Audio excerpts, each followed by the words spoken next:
A rodoviária vai ter 24 horas. E o campo aqui, não. Tem grito, tem rojão, tudo, mas é só de dia. De noite ninguém vem soltar rojão aqui. É um estádio municipal. Foi isso daí que contribuiu para não vir a rodoviária. E surgiu essa ideia de fazer no Caetano Peretti. Mas a população nunca foi favorável, né? E por isso mesmo não passou.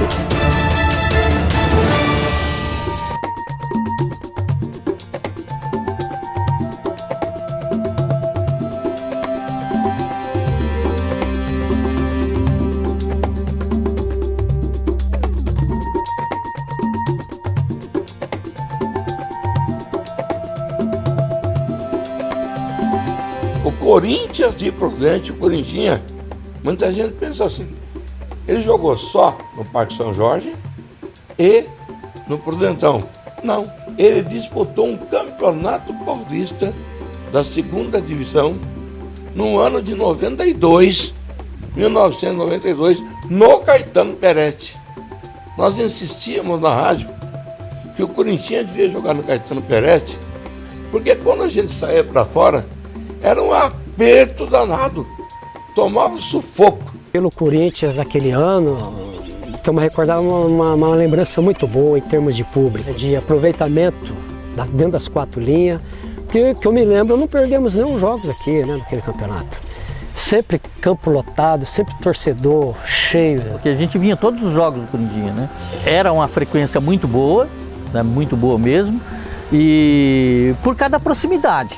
Foi uma das melhores campanhas que o Corinthians fez lá no Caetano Peretti. Lotava o estádio porque era centralizado. O Corinthians só não foi campeão lá porque no último jogo ele tinha que ganhar da Paraguaçuense. Porque a Paraguaçuense jogava pelo empate. Corinthians e Paraguaçuense em 1992, reta final aí, né, do que nós chamamos de segunda divisão. Não tinha condição de fazer aquele jogo aqui no Caetano Peretti, porque o público era muito grande e a pressão para aquele jogo também era muita, porque era uma partida que definia a classificação. Estava morando em Dourados, mas vim assistir um jogo aqui que o Corinthians jogava Corintinha e Paraguaçuense. Ei, rapaz, e o Corinthians precisava ganhar, né? Tinha muita gente, inclusive os portões, até na porta do campo ali tinha gente por lado de fora. E o pessoal do Corinthians estava entusiasmado também pela boa campanha que o Corinthians estava fazendo. A gente jogando em casa, a gente tinha assim aquela obrigação de ganhar o jogo, para dar esse presente para o torcedor também, ele veio confiante numa vitória. Veio aquela época a gente ficava preocupado muito com a arbitragem, quem ia ser o juiz, quem ia ser o árbitro. Eu acho uma expectativa muito grande. E do hora que a bola rolou, é lógico que você vive o jogo, né? Eu fui árbitro de futebol, então a gente entende. No meio do campo, ele dava tudo pro Corintinha. Mas perto da área ele não apitava quase falta. E que a gente tinha um adversário muito bom, um adversário bem fechadinho, explorando, claro, o contra-ataque, né? E um desses contra-ataques foi onde que a gente cometeu um pênalti, que para mim não foi pênalti, a bola foi fora da área e o juizão deu cal. Ele foi infeliz em 2 lances que culminaram com a não vitória do Corinthians, que foi 2 penalidades, uma desse lado e a outra do lado de lá. E depois de ter dado esse pênalti, o jogo ficou paralisado, aquela torcida louca para invadir o gramado. A torcida ficou revoltada e tentou invadir o campo ali. Sofremos muito e não ganhamos.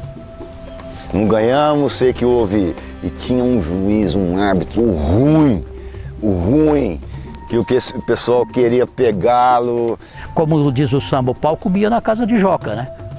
E só não aconteceu coisas piores porque o policiamento agiu rapidamente. Como se diz no futebol, fizeram o serviço contra nós aqui. E aí acabou, terminou o sonho. Mas foi uma bela partida, isso aqui estava entupido de gente.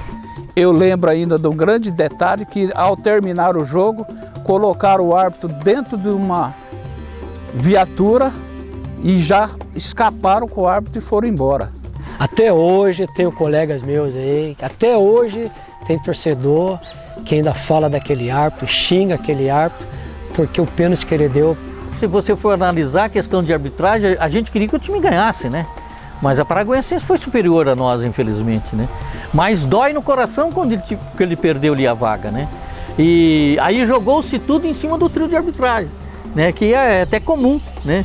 E aí teve realmente querendo agredi-lo, tal, essas coisas todas, né? Na hora da invasão, eu me recordo que tinha um torcedor, que inclusive já é falecido, que foi guarda rodoviário, Gilbertão, que tentou pular o alambrado, mas o cachorro mordeu a mão dele. Com o público daquele tamanho dentro do nosso estádio, com uma expectativa muito grande do torcedor, da cidade, da imprensa. E aquilo lá contribuiu também para afastar definitivamente o futebol profissional desse campo.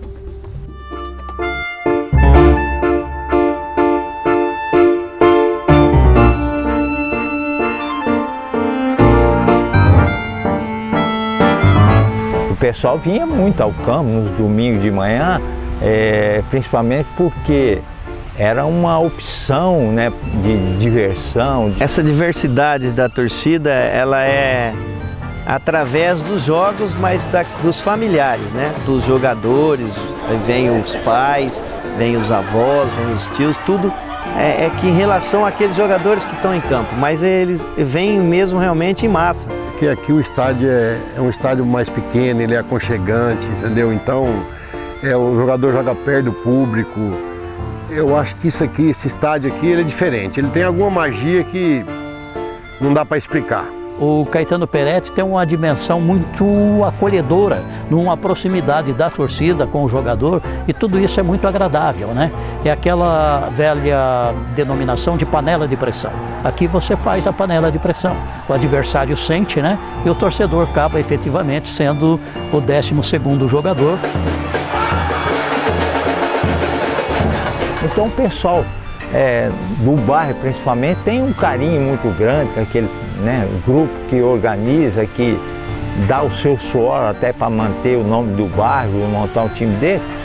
Aí o pessoal vem em grande número ao campo, e o esporte amador hoje, ele de alguma forma, ele tem muito mais assim uma vibração por parte das pessoas do que o esporte profissional. Eu gosto de estar aqui sentado, eu não só por mim, eu vejo o torcedor, um momento de felicidade do torcedor. Eu sinto saudade de alguns amigos, então quando tem uma partida importante, eu venho aqui para revê-los. Isso aí mata a saudade e me traz alegria.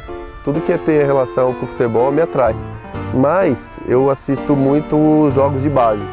Eu venho mais privilegiar os campeonatos de base. O amador, quando eu estou para acertar com alguma equipe, eu começo a acompanhar. Porque eu ainda creio que na divisão em que as equipes prudentinas estão, ainda tem alguns jogadores do futebol amador que possam vir a auxiliar as equipes. Eu sempre que tem jogos aqui eu venho assistir e dá um clima bom, né? Você poder assistir o amador, ver a casa cheia, coisa que infelizmente a gente não vê nas equipes profissionais. Essa torcida aqui era fervorosa, né? Desde o começo sempre teve esse batuque, né? Sempre teve esse pessoal animado mesmo com instrumentos e que acompanha. Põe um instrumento num carro, pega um pessoal, põe num carro, põe no outro, vem de ônibus. Então é uma paixão mesmo aquilo ali, né? Eu vejo assim uma comunidade muito unida, porque todo mundo se junta, todo mundo vai. Essa relação campo, torcida, amador, isso é muito importante.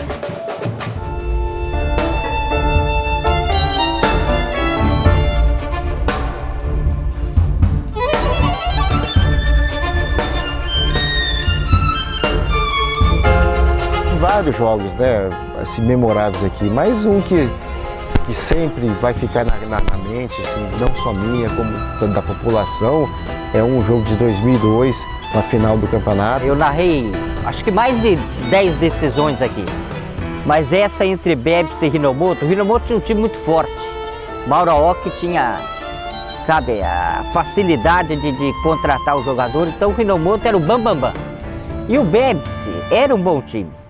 jogadores com qualidades, um time brigador, que marcava muito forte. A nossa equipe era considerada favorita, disparada, tá? Fizemos uma ótima campanha, uma campanha brilhante. O Renomoto era um time muito bem organizado pelo Mauro Aoki. E o time do Bebs, como time de vila, também era um time muito bom. Time que tinha muita raça. E foi incrível aquela semana antecedendo a decisão. Eu saía na rua, o pessoal falava, olha, vai dar Renomoto, hein? Um ou outro falava, vai dar Bebs. E nos programas esportivos a gente comentava, olha, futebol se ganha dentro de campo, o Renomoto é forte, porque praticamente é jogadores do futebol profissional, como a PEC foi aqui em Prudente, né? A PEC também ganhou tudo. Então aquela semana pegou fogo, uma rivalidade e tal. O Juquinha em ótima fase, na melhor fase dele, estava muito novo ainda, ele pegou uma bola na intermediária aqui do campo, do ataque nosso, achou um chute indefensável, já fizemos 1-0. E o Renomoto chegou a fazer 2-0, mas o estádio aqui não cabia mais ninguém, tinha gente até dentro da cabine comigo acompanhando o jogo. E o público compareceu em massa mesmo, o campo ficou super lotado. O jogo estava praticamente ganho, em 20 minutos o jogo estava 2-0 para a nossa equipe, e talvez num capricho de alguns jogadores, tá? Discussão entre eles, a arbitragem achou que estavam se desrespeitando ao público e aplicou, segundo o critério dele, expulsou um jogador nosso, e posteriormente, mais para frente, um outro jogador deu uma outra entrada dura, aplicou o segundo cartão, também foi expulso, tá? E acabando no final do primeiro tempo, o outro jogador meu também de cabeça quente, tá? O juiz apitou uma falta, ele reclamou, chutou a bola para longe, tomou o segundo cartão amarelo também. Na hora que nós fizemos 2-1, eles com homem a menos, aí o público empurrou, a torcida empurrou nós e parece que quem veio torcer mesmo, que estava querendo que acontecesse isso, aí passou a acreditar de verdade. Da Vila e Parque Forquim vieram muita gente, entendeu? E aí o povo veio para torcer pra gente mesmo. A torcida da Vila Forquim é uma torcida fanática. E eles fizeram muito barulho. E eu creio que a gente sempre torce pro mais fraco, né? Inclusive eu torci pro Bebs. Mas o jogo foi muito disputado e a equipe conseguiu segurar, suportar toda a pressão da equipe adversária. O Bebs, com muita força, com muita determinação, fez 2-1, fez 2-2. Aí a decisão foi para as penalidades máximas, no gol aqui dos vestiários aqui. Que a hora que acabou o jogo, estava todo mundo exausto. Nós aqui de fora, então, Nossa Senhora, estava todo mundo cansado. A gente nem jogou, nem correu, mas estava tão nervoso que o cansaço tomou conta também. Quando nós deixamos o estádio aqui, o pessoal, aí Fatioli, deu Bebs, sim. Então foi incrível assim, aquela final, marcou muito. Foi uma festa para o futebol amador de Prudente. E eu acho que foi uma das últimas partidas que teve grande público aqui em Prudente. E nossa festa começou no domingo às 2 da tarde, e eu lembro que até hoje, na segunda-feira, tinha gente na rua tomando cachaça ainda. Eu, inclusive, e mais uns amigos, abrimos uma padaria de manhã.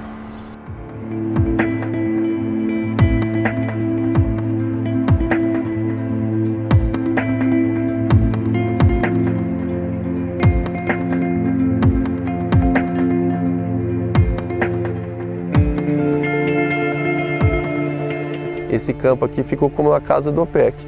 Então eu tenho um carinho enorme por esse campo.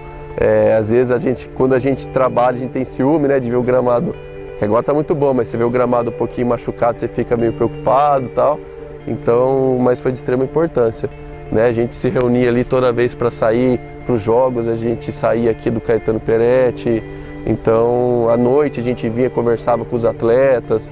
Era a nossa casa, né? O vestiário era todo, na época, todo arrebentado, quase não tinha energia, era água de cano, mas é aqui que a gente se sentia protegido, era aqui que a gente bolava nossas estratégias e graças a Deus deu certo. Então tudo do Oeste Paulista naquela época girava em torno do Caetano Peretti e do Prudentão. Então a gente chegava a treinar no Prudentão entre 3 a 4 vezes e aqui entre 3 e 4 vezes.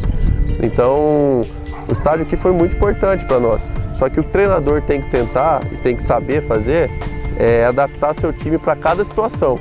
Por exemplo, na Bezinha a gente sabe que os campos são menores, então quando a gente tinha um jogo fora, a gente via a dimensão do gramado, se fosse grande, prioridade para o Prudentão. Se o gramado fosse menor, treinávamos mais aqui no Caetano Peretti. Então, essa diferença de tamanho de campo nos ajudava na preparação. Se você só treina no Caetano Peretti e vai jogar em Rio Preto, por exemplo, que o campo é enorme, sua equipe se perde.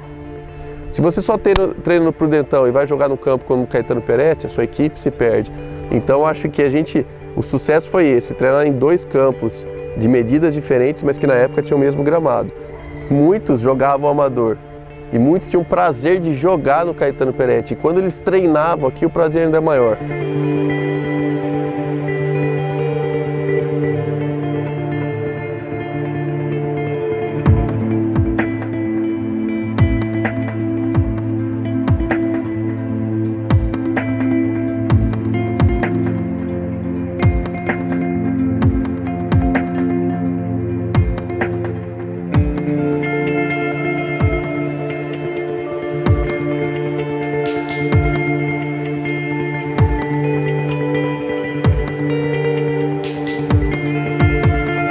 Foi em razão da vinda do Grêmio Prudente. Ele precisava de imediato ter um espaço que possibilitasse no mínimo o treinamento dos atletas profissionais, para que não fosse feito todos os treinos no estádio Prudentão, até em função da manutenção do gramado, e ainda não havia sido construído o centro de treinamento do Jardim Everest, praticamente 8 meses depois, e que era já um campo de futebol amador. Ele foi adaptado para um centro de treinamento com várias melhorias. Não sei se teria sido feito esse novo alojamento, né? Poderia, mas aí as pessoas poderiam pensar assim: vamos alugar a casa. As casas do lado e as pessoas tomam suas refeições aqui na cozinha da casa do atleta. Hoje 40, 50 atletas moram aqui. O mais importante, não pode morar atleta profissional aqui, só amador. Na época do OPEC a gente passou alguns perrengues com a alimentação, mas de 2010 para cá uma alimentação excelente. Eu lembro que tinha gente que brigava para poder comer aí, para poder conseguir almoçar, que a alimentação era muito boa.